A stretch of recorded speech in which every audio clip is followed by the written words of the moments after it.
শুভ সকাল, নমস্কার। আশা করছি আমার পরম প্রিয় ছাত্রছাত্রীরা সবাই কুশলে আছে এবং পড়াশোনায় নিমগ্ন আছে। সম্ভবত ওয়েস্ট বেঙ্গল স্টেট ইউনিভার্সিটির আগামী ডিসেম্বরের 3rd উইক থেকে পরীক্ষা শুরু হবে 5th সেমিস্টারে। কিন্তু এত অল্প সময়ের মধ্যে সিলেবাস শেষ করা, বিশেষ করে অনার্সে, খুবই কষ্টকর ব্যাপার বলে আমরা যারা এই রকম ছোটোখাটো পাঠকেন্দ্র পরিচালনা করে থাকি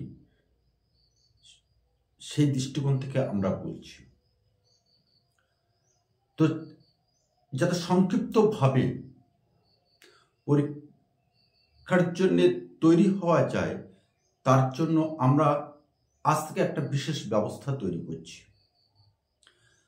আর সেই বিশেষ ব্যবস্থা আলোচনা করার পূর্বে তোমাদের কাছে একটা নতুন খবর দিয়ে দিই। আমরা ইতিমধ্যে অসংখ্য ছাত্রছাত্রীর আহ্বানে নিউ ব্যারাকপুর মহাজাতি পরিষদের সম্মুখে আমরা একটা পাঠকেন্দ্র তৈরি করেছি। আর তোমাদের যদি কোনো রকম অসুবিধা হয়, যারা দূরগত বারাসাতের অন্তর্গতের মধ্যে মধ্যমগ্রাম, নিউ ব্যারাকপুর, কলকাতার মধ্যে যারা অসুবিধা আছে বলে মনে করো, তাহলে বাংলা অনার্সের জন্য অবশ্যই আমাদের পাঠকেন্দ্রে যোগাযোগ করতে পারো। আমরা ঠিকানা এবং ফোন নাম্বারটা আমরা নিচে দিয়ে দেবো ক্যাপশনে। তো আজকে আলোচনা করব 5ম সেমিস্টারের অনার্সের একটি অন্যতম উপন্যাস রাজসিংহ। এই রাজসিংহ থেকে 2024 সালে যে প্রশ্নটা তোমাদেরকে আসবে, অবশ্যই আসবে, আমাদের ধারণা, আমাদের বিশ্বাস, আমাদের অভিজ্ঞতা। আর সেই অভিজ্ঞতা নিয়ে বলছি, রাজসিংহ উপন্যাসটিকে ঐতিহাসিক পদমর্যাদায় সম্মান দেওয়া যায় কিনা, অর্থাৎ রাজসিংহ উপন্যাসটি ঐতিহাসিক উপন্যাস কিনা তা আলোচনা করব। এই প্রশ্নটা ধরে আমরা আজকে আলোচনা করব। আর আলোচনা করা মানে বকবক করে যাওয়া নয়। আপনারা দেখেছেন এর আগেও কিন্তু আমরা অসংখ্য বিষয় নিয়ে আমরা আলোচনা করেছি ভেতরে, এবং সেই আলোচনাগুলো ছাত্রছাত্রীদের কাছে লেগেছে এবং এটাও সম্ভবত লাগবে, এই আশাটুকু কিন্তু আমরা রাখতে পারি। তো আজকে আমরা প্রথমে আলোচনা করব রাজসিংহ। দরজাটা ভালো করে আজকে আমরা আলোচনা করব রাজসিংহ উপন্যাসটি যথার্থ ঐতিহাসিক উপন্যাস বলা যায় কি না। তো আলোচনার শুরুতেই আমরা বলে রাখি যে রাজসিংহ উপন্যাসটি ঔপন্যাসিক বঙ্কিমচন্দ্রের একটি অন্যতম উপন্যাস। যে উপন্যাসটি নিয়ে সাহিত্য মহলে বা উপন্যাস মহলে বিভিন্ন ধরনের সমালোচনা, আলোচনা করা হয়েছে। তবে এখানে একটি অতি সুন্দর তথ্য বলে রাখা দরকার। বঙ্কিমচন্দ্র যখন এই উপন্যাসটি অর্থাৎ রাজসিংহ উপন্যাসটি রচনা করা শুরু করলেন, সেই সময়ে কিন্তু ঐতিহাসিক উপাদানসমূহ আবিষ্কৃত হয়নি। আর ঐতিহাসিক উপাদানসমূহ যেহেতু, ভালো করে আটকে দাও, ঐতিহাসিক উপাদানসমূহ যেহেতু আবিষ্কৃত হয়নি, সেহেতু এই বঙ্কিমচন্দ্রকে রাজস্থানের টর এর ইতিহাস, অর্ম এবং মরীচির বিবরণ থেকে, পাশাপাশি বাণী আর ভ্রমণ বৃত্তান্ত থেকে ঐতিহাসিক উপাদান কিন্তু তাকে সংগ্রহ করতে হয়েছে। আর এই ঐতিহাসিক উপাদান সংগ্রহ করে ইতিহাসের আলোকে চরিত্রগুলিকে মোড়ক করে, আবৃত করে তিনি লিখলেন রাজসিংহ উপন্যাসটি। আর এই উপন্যাসটি যখন তিনি লিখতে বসলেন, তখন তিনি কিন্তু একটি কথা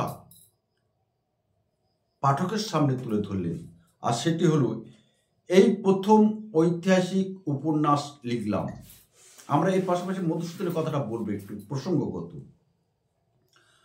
অর্থাৎ তিনি এই উপন্যাস লিখতে গিয়ে প্রথমে বললেন, এই প্রথম আমি ঐতিহাসিক উপন্যাস লিখলাম।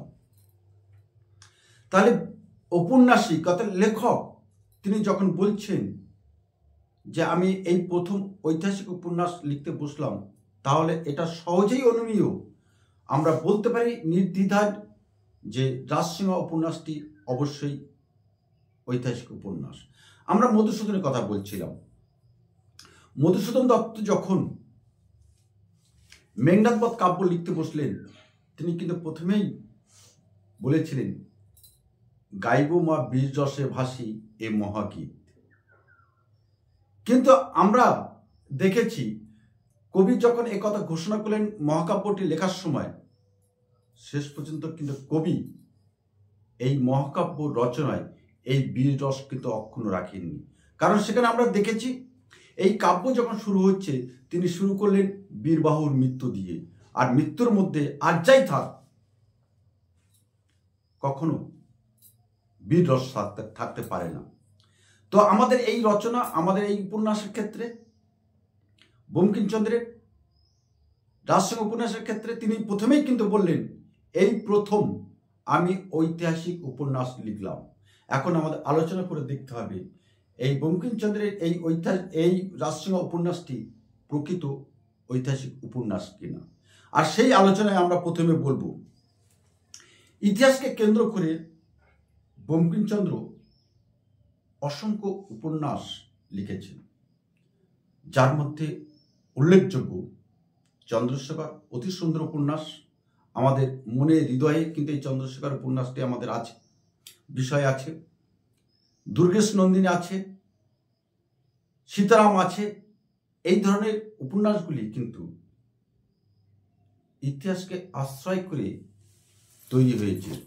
তবু কিন্তু লেখক উপন্যাসিক এই উপন্যাসগুলিকে কিন্তু ঐতিহাসিক উপন্যাস আখ্যা দেননি বা ঐতিহাসিক উপন্যাসের পর্যায়ে তিনি নিয়ে যাননি। এগুলি কেবলই ইতিহাস আশ্রিত একটা উপন্যাস ছাড়া আর কিছু নয়, কিন্তু ঐতিহাসিক নয়। ইতিহাস আশ্রিত হলে যে ঐতিহাসিক উপন্যাস হবে এর কোনো কিন্তু তথ্য, উপাদান, প্রমাণ নেই, কথা বলা যায় না। সেগুলো ইতিহাস আশ্রিত হতে পারে। দুর্গেশ নন্দিনী, সীতারাম, চন্দ্রশেখর। আর এই উপন্যাস লিখতে গিয়ে তিনি আরো একটা কথা বললেন। প্রথমে বললেন এই প্রথম আমি ঐতিহাসিক উপন্যাস লিখলাম। আর সীতারাম, দুর্গেশ নন্দিনী, চন্দ্রশেখর উপন্যাস লেখার সময় তিনি বললেন যে লেখার পরে তিনি বলছেন এর পূর্বে আমি কখনো ঐতিহাসিক উপন্যাস লেখেননি। তাহলে এই দুটো তথ্য থেকে কিন্তু আমরা সহজেই বলতে পারি রাজসিংহ উপন্যাসটি অবশ্যই ঐতিহাসিক। কারণ লেখক ঔপন্যাসিক বঙ্কিমচন্দ্র চট্টোপাধ্যায় তিনি নিজেই ঘোষণা করছেন যে এটি অর্থাৎ রাজসিংহ উপন্যাসটি একটি ঐতিহাসিক উপন্যাস। আর তিনি যখন বলছেন এটি ঐতিহাসিক উপন্যাস, তাহলে আমাদেরকে আখ্যা দিতে বা আমাদেরকে বলতে দ্বিধা কোথায়? নিঃসন্দেহে দ্বিধা নয়। এখন আমরা দেখে নেব এই উপন্যাসটি প্রকৃতপক্ষে ঐতিহাসিক উপন্যাস কিনা। তবে ঐতিহাসিক উপন্যাস হতে গেলে কোনো বিষয় ঐতিহাসিক মনে আবৃত হলে যে ঐতিহাসিক উপন্যাস হবে তার কোনো মানে নেই। কিন্তু আমাদের বিচার করতে হবে, বিশ্লেষণ করতে হবে, বিচার বিশ্লেষণের মাধ্যমে তুলে ধরতে হবে যে বঙ্কিমচন্দ্রের রাজসিংহ উপন্যাসটি প্রকৃতপক্ষে ঐতিহাসিক কিনা। আর কোনো উপন্যাস, কোনো গল্প, কোনো রচনা, কোনো প্রবন্ধ ঐতিহাসিক হতে গেলে তার কিছু স্বতন্ত্র বৈশিষ্ট্য থাকতে হয়। এখন আমরা দেখে নেব যে রাজসিংহ উপন্যাসের মধ্যে সেই উপাদানগুলি সত্যিকারেই আছে কিনা। এখানে আমরা প্রথমে বলতে পারি যে ঐতিহাসিক লেখা হতে গেলে, ভাববস্তু হতে গেলে, কোনো রচনা হতে গেলে তার চরিত্রসমূহ কিন্তু অবশ্যই কিন্তু ঐতিহাসিক বা ইতিহাসের পাতা থেকে তুলে নিয়ে আসতে হবে। এখানে কিন্তু আমরা দেখেছি জীবন্নেশা আছে, কিন্তু ঔরঙ্গজেব আছে, কিন্তু যাদের ইতিহাসের পাতায় প্রতি ছত্রে কিন্তু এদের নাম আছে। তাহলে নিঃসন্দেহে ইতিহাস থেকে ইতিহাসের উপাদান এই উপন্যাসে কিন্তু ভরপুর আছে। শুধু তাই নয়, এদের জীবনগুলি একটা ঐতিহাসিক মোড়কে আবৃত হতে হবে। এখানে আমরা কিন্তু সেই আবৃততা আমরা দেখতে পাচ্ছি। আমরা এই আলোচনার শেষে কিন্তু বলে দেবো যে কিভাবে তাদের জীবন ইতিহাসের পাতায় ঐতিহাসিকতার সঙ্গে, ইতিহাসের সঙ্গে কিভাবে তারা জীবন আস্তে আস্তে আবৃত হয়েছে সেটাও কিন্তু আমরা আলোচনা করে দেবো। তা আমরা আলোচনার ভূমিকায় তখন বলছিলাম, বঙ্কিমচন্দ্র যখন এই উপন্যাসটি লিখতে বসলেন তখন কিন্তু আমাদের এই বাংলা, এই ভারতের বুকে ঐতিহাসিক অবদান সমূহ কিন্তু ছিল বিরল, ছিল না। আর না থাকার ফলে তিনি বিভিন্ন গ্রন্থ থেকে, বিভিন্ন জায়গা থেকে উপাদান সংগ্রহ করেছেন। উপাদান সংগ্রহ করে তিনি সেই উপাদানকে ঐতিহাসিক মোড়ে আবৃত করে রাজসিংহ উপন্যাসে তিনি তুলে ধরেছেন। এক্ষেত্রে আমরা দেখেছি রাজস্থানের টড, বানিয়ার ভ্রমণ বৃত্তান্তের কথা কিন্তু আমরা ভূমিকাতে বলেছিলাম। সুতরাং এক্ষেত্রে দেখা গেল যে ঐতিহাসিক উপন্যাস বা লেখা হতে গেলে যে সকল উপাদান দরকার আমাদের রাজসিংহ উপন্যাসে কিন্তু সেগুলি কিন্তু যথেষ্ট পরিমাণে আছে। এখানে আমরা দেখেছি রাজসিংহ সে একটা ঐতিহাসিক চরিত্র, ঔরঙ্গজেব, যবুন্নেসা প্রমুখ চরিত্রগুলির পাশাপাশি আরো অসংখ্য অপ্রধান গৌণ চরিত্র আছে। সেই চরিত্রগুলো কি আমরা সেটাও তুলে ধরবো। এখানে উপন্যাস লিখতে গিয়ে রচনা করতে গিয়ে বঙ্কিমচন্দ্র বললেন, কি বললেন, ইতিহাসের যুদ্ধাদির ফল তিনি অবিকৃত রেখেছেন।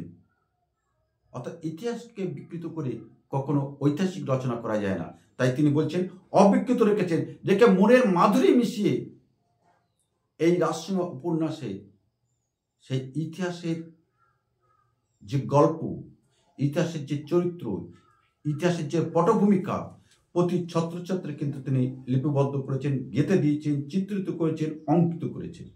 সুতরাং এদিক থেকে বলা যেতে পারে রাজসিংহ উপন্যাসটি অবশ্যই ঐতিহাসিক উপন্যাস। এবার আমাদের দেখে নিতে হবে ইতিহাসের যে মূল ঘটনা আমাদের রাজসিংহ উপন্যাসে বঙ্কিমচন্দ্র চট্টোপাধ্যায় সঠিকভাবে এখানে প্রতিফলিত করেছে কিনা। এখানে লক্ষণীয় বঙ্কিমচন্দ্র ইতিহাসের প্রতি একটা যথেষ্ট আনুগত্য, অনুরাগ, ভালোবাসা, শ্রদ্ধা তিনি প্রদর্শন করেছেন। আর এই ভালোবাসা, শ্রদ্ধা, আনুগত্য যেহেতু তিনি প্রদর্শন করেছেন, সেহেতু এখানে ঐতিহাসিক চরিত্রগুলি কিন্তু কখনোই কিন্তু তিনি বিকৃত করেননি। কিন্তু তিনি প্রথমেই ঘোষণা রেখেছিলেন ইতিহাসের যুদ্ধাদির ফল তিনি অবিকৃত রেখেছেন রাজসিংহ উপন্যাসে। আর সেখানে আমরা দেখছি যে কথা বলছিলাম, ইতিহাসের চরিত্রগুলি কিভাবে আস্তে পাশে জড়ে গেছে। নির্মল কুমারীর কাছে ঔরঙ্গজেবের একটা শূন্য হৃদয়ের প্রকাশ তিনি এখানে করেছেন, হাহাকার তিনি চিত্রিত করেছেন। এখানে চঞ্চল কুমারী রাজসিংহর কাছে কি করেছেন, যে একটা প্রতীক্ষার একটা অবসান হয়েছে। চঞ্চল কুমারী রাজসিংহর কাছে তার যে প্রতীক্ষা, সে প্রতীক্ষার কিন্তু অবসান আমরা রাজসিংহ উপন্যাসে আমরা দেখতে পেয়েছি। পাশাপাশি আমরা দেখতে পেয়েছি যবুন্নেসা, তার মান সম্মান অর্থাৎ শাহজাদির সম্মান এই উপন্যাসে অর্থাৎ রাজসিংহ উপন্যাসে কিন্তু ভূলুণ্ঠিত হয়েছে। ঠিক হয়েছিল আমাদের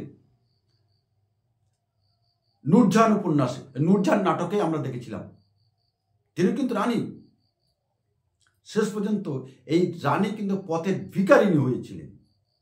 সেটা অন্য প্রসঙ্গ, আমরা যখন নূরজাহান নাটক আলোচনা করব সেখানে আমরা বলবো।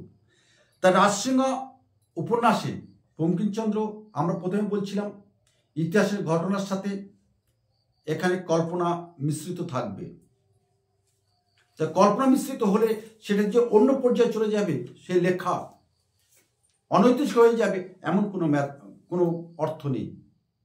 ইতিহাসের মোড়কে লেখক তো স্বাভাবিকভাবে তাকে তার কল্পনার আবর্তে, কল্পনার রং মিশিয়ে চরিত্রগুলো তুলে ধরবেন, তবেই তো একটা উপন্যাস সুগঠিত হবে, একটা উপন্যাসের পর্যায়ে নিয়ে যাবে। এখানে কিন্তু চরিত্রগুলির মধ্যে কিন্তু আমরা অনেক কল্পনা কিন্তু আমরা দেখতে পেয়েছি। আর এটাই ঐতিহাসিক উপন্যাসের একটা অন্যতম বৈশিষ্ট্য আমরা বলতে পারি।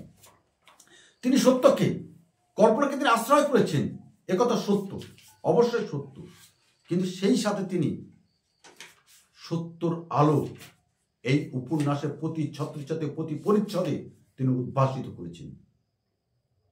যেখানে মূল চরিত্র তিনি যেভাবে ব্যাখ্যা করেছেন, তাই ইতিহাসের সঙ্গে অবশ্যই সঙ্গতি রেখে, সেখানে কোনো রূপ অসঙ্গতি, অবিকৃত রূপ কিন্তু আমরা এই রাজসিংহ উপন্যাসে আমরা কখনোই কোনো মতেই দেখতে পাইনি। আর এই ঘটনার মধ্যে ব্যক্তির জীবন সম্পূর্ণভাবে ইতিহাসের অন্তর্ভুক্ত হয়ে পড়েছে। কাদের জীবন?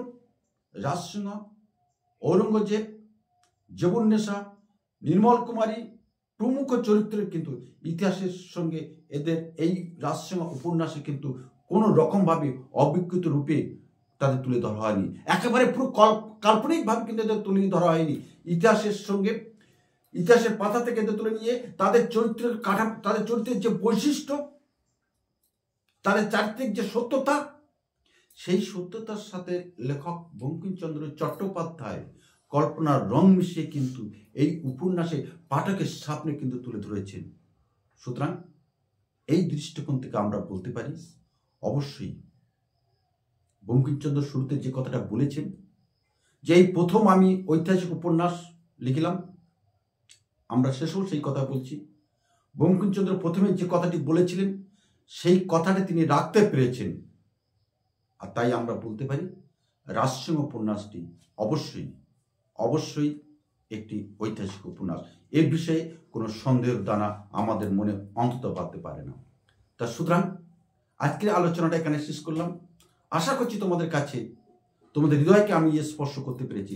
আর যদি তোমার হৃদয়কে আমরা স্পর্শ করতে পারি তাহলে শেষের কবিতা সুন্দরবন ইউটিউব চ্যানেল পাশে অবশ্যই তুমি আমাদের পাশে থাকবে, এইটুকু আশা রেখে আজ আমরা আসলাম। আবার অন্য কোনো এক সকালে কোনো একটা সময়ে তোমার সাথে আমার আবার দেখা হবে। নমস্কার।